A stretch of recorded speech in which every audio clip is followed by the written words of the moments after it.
Okay guys, so ito na yung ano, tawag yan, yung kanyang headlight. So makikita nyo yung headlight, sobrang kulay yellow na. Okay, so ayan, ibig sabihin sobrang luma na siya, sobrang dami na, kapal na yung dumi. So kami parang puti pa dito na portion. So ang gagawin nating step is ito, gagamit ka na ng brake fluid na DO3. So brake fluid siya na ginagamit sa brake system or sa clutch system. So ito lang yung gagamitin natin para ma-address natin tong ano, labo ng kanyang headlight. Okay, so ang gagamitin mo lang dyan is basahan na malinis. Ito, yan, dalawa. Tapos kukuha ka lang ng amount. So hindi mo siya ibubuhos, kailangan ilalagay mo lang dito. Yan, hindi lang. Tapos kapag i-run mo lang siya guys, kung ilang ulit. Tingnan mo yung before, ano mangyayari. Ulit-ulit mo na siyang i-run.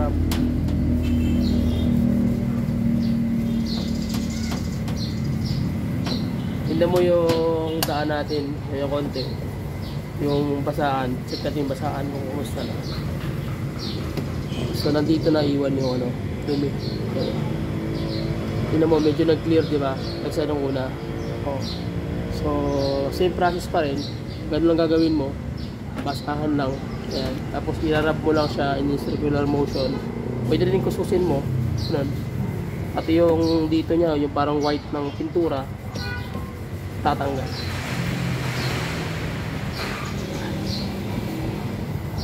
Ayan.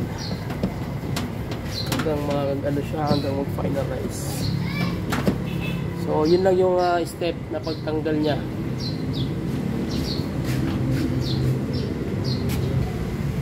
Ganun pa rin, circular motion.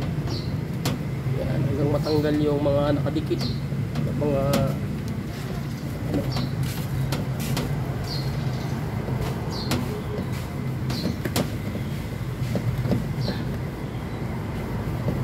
Balik-balik lang yung ano, pagpunas. Kasi yung brake fluid kasi, ano to tawag dyan na kayang bumutas o magtanggal ng pintura. So hindi mo siya pwede ibabad ng isang patak. Kailangan na gagamitin mo agad siya. Tapos pupunasan mo agad para sureball. Na hindi siya didikit doon guys. So pag dumikit siya doon, problema ka dahil na huhukay na kasi yan. Pag humukay na yan, problema ng malaki. Ayan. So lapit na matapos. So ayan o. Kita nyo. Kahit yung parang madumi na dumikit, natatanggal. Ayan. So sa mga headlight, ganun lang ginagawa. So may nag-comment sa akin, nagawa ko na ito dati, matagal na siguro mga isang taon na mahigit. So inulit ko lang ulit para mayroon kayong ano, review. Yan. Kasi may nagtanong sa akin paano daw mag ano ng headlight. So kaya ito, gumawa ako ng vlog para makita niya so, paano yung simpleng pag ano. Pwede mo nitong gawin nung nakarang ginawa ko dati. Ano yun, tawag niya, nakakabit yung ano, nakakabit mismo yung kanyang headlight doon sa sasakyan.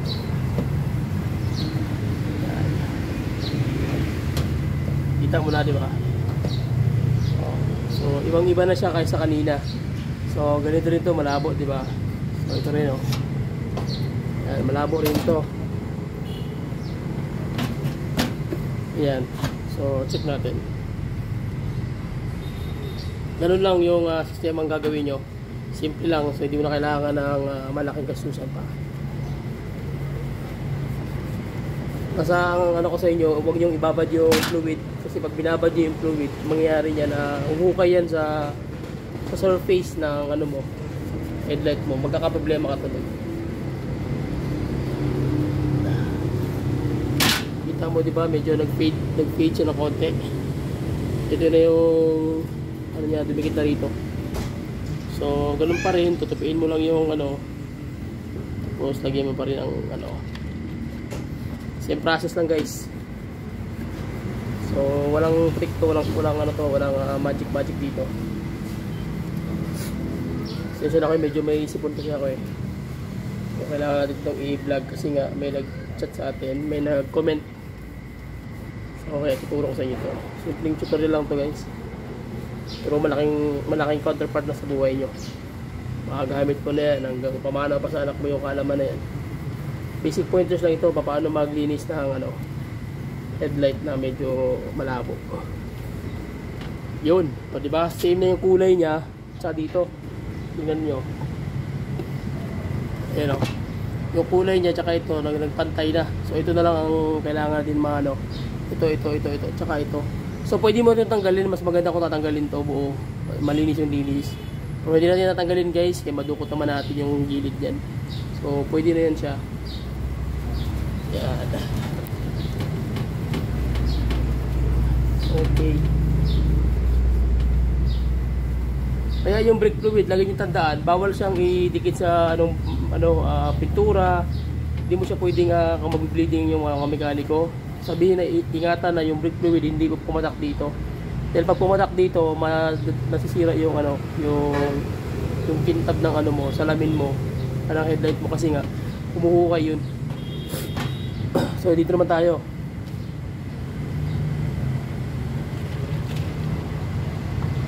So ganoon pa rin. Sus mo lang dito.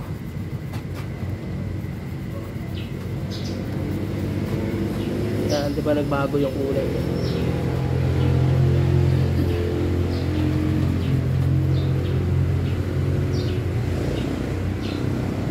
Ano? Kita niyo di ba? Ibang-iba na sa una. Ano? Tingnan niyo yung kulay dito saka dito nagbago din. So at least kuha nyo yung basic pointers guys paano, especially sa mga ginagamit ito sa mga nagbabayan sale. Babayan sale, ito yung ginagamit nilang tip. Yan. Darating ang time guys, magbabayan sale na rin tayo. Papasukin na natin yung bayan sale para makita nyo kung paano sa mga nag-DIY kung paano bibili ng luma, babaguhin yung yung unit kung paano siya gumanda at pwede mo ibenta ng medyo mahal na halaga. Kita mo ibang-iba na yung kulay niya sa dito sa luma. Yung kulay nito tsaka ito halos nag-the-same na sila. So medyo mahirap nga lang yan kasi maraming kanto. So yan fluid. Kulay white yung fluid niya.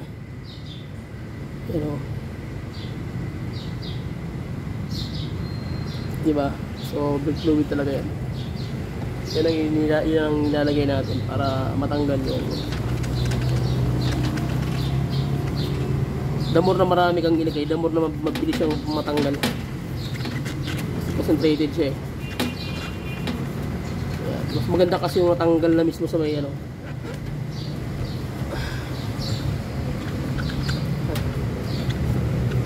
So bumalik na siya sa original niya na guys, kulay. Yun, diba? Pantay na. Fluid. Final, ito naman. Ayun.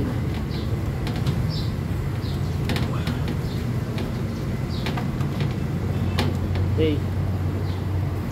Oh, diba? Ang kinis na. Fluid na naman. Ganun lang, fluid. Nilalagay, mo lang yung fluid sa head.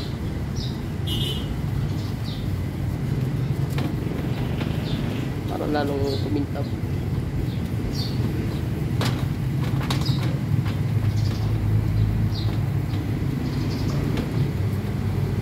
Yan. Oh, diba? See that? Kita mo yung difference.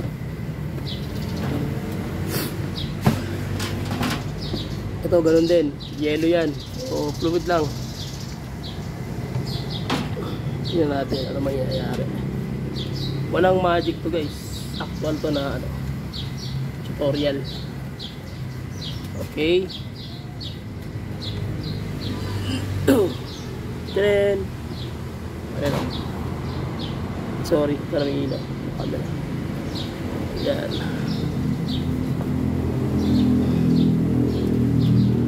Okay na. O, di ba? Parang brand new lang. So, white na siya. Clear na. So, dito naman tayo.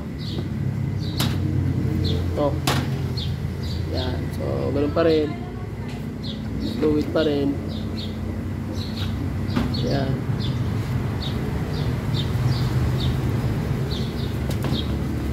So, kung may hindi siya makuha na portion, nasa loob na yun. So, hindi na natin maludukot yan. Bukod na kung bubuksan natin. So, try natin na makagawa na ng vlog about dyan sa paglinis ng ano, tawag niya, yung sa loob mismo ng ano niya, headlight.